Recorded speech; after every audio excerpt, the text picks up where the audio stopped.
ајде да земеме една ваква, да шпекулираме една предпоставена ситуација да направиме. Дека ние не сме се приклучиле на ниту еден од 6 пакети санкции кои Европската унија ги има кон, заедно со САД ги има кон Руската федерација.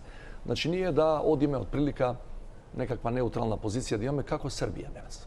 Политички осудуваме, меѓутоа немаме никакви санкции према Руска федерација или као некои држави во светот кои воопшто немаат ни политичка осуда.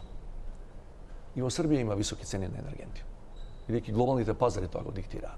Зошто? Затоа што глобалните пазари се разнишани со тоа што се случува во Украина.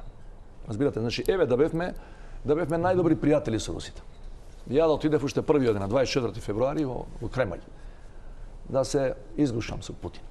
Пак ги имавме овие цени на енергенти.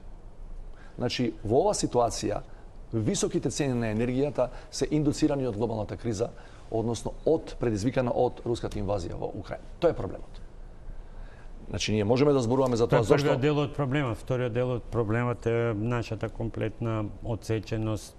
Тоа го констатиравме и е неспорно, произведуваме се помалку и помалку, така што не сме вложиле во капитални инвестиции, тоа го реков предмалку, не го крие никој, не сме да го крие никој. Треба да си преземеме одговорност и да кажеме дека е така. Не можеме само да се фалиме по рекламите. Сите инсистираме на поклонот на помош, ама мали сме за да не слушнат.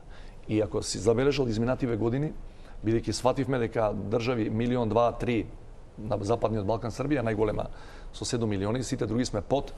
Ако не се здружиме како Западен Балкан, а таму има политички проблеми меѓу некои држави кои не се сакаат и не се признаваат, ние се на хартија, сите 6 земји членки на Западен Балкан, на хартија, имаме 18 милиони.